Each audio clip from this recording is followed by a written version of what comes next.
Сәлем достар, әр апта сайын менің каналымда жаңадан 3 рецепттен шығады.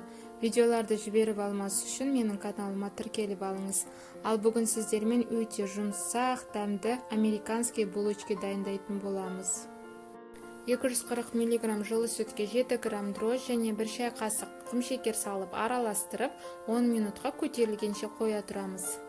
Ыдысымызға 2 жұмыртқа, 80 грамм құмшекер және жаңағы көтерілген дрожжымызды салып араластыру қажет. 500 грамм ұнды илеуіштен өткізіп сұйықтығымызға саламыз.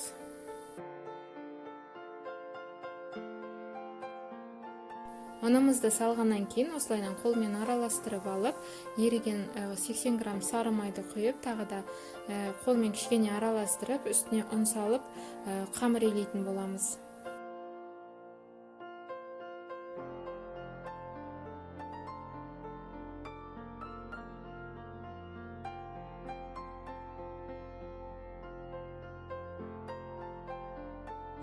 Қамырымызды жақсылап илеп аламыз, ол осындай жұмсақ болуы қажет. Одан кейін ыдысымызға салып, бетін пищевой пленкамен жауып, жылы жерге 60 минутқа көтерілгенше қоя тұрамыз.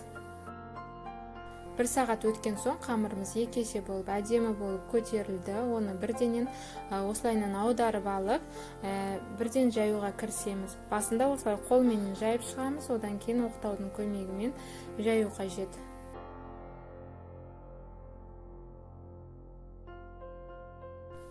Қамырым 36-55 см болды. Сөйтіп оның бетіне жұмсақ бөлме температурасында тұрған сары майды осылайынан жағып шығамыз. Начинкасын дайындайтын боламыз. Ол үшін 100 грамм құмшекердің үстіне 15 грамм корица салып араластырып аламыз да, жаңағы сары майымыздың бетіне осылайынан жайып, біркелкі етіп тегістеп шығамыз. Қамырымызды осылайынан рулет қылып орап аламыз.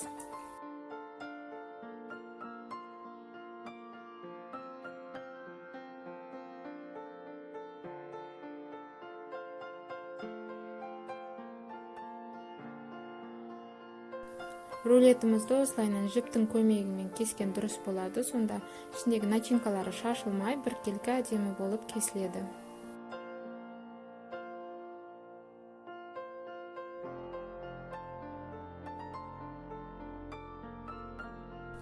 Менде осындай 15 дана булочки шықты. Оны формаға салардың алдында астына міндетті түрде пергамент төсеп алыңыз. Булочкалардың бетін осылайынан пленкамен жауып, тағы да 30 минутқа жылы жерге қоя тұрамыз. Сонда осылайынан үлкен болып көтеріледі. Сөйтіп духовкада 180 градуста 20-30 минут пісіреміз. Глазурін дайындаймыз. Ол үшін 120 грамм сливкидің үстіне 50 грамм сахарный пудраны осылайынан венчиктің көмегімен немесе вилканың көмегімен 5 минуттай араластырамыз, сонда қою болып шығады.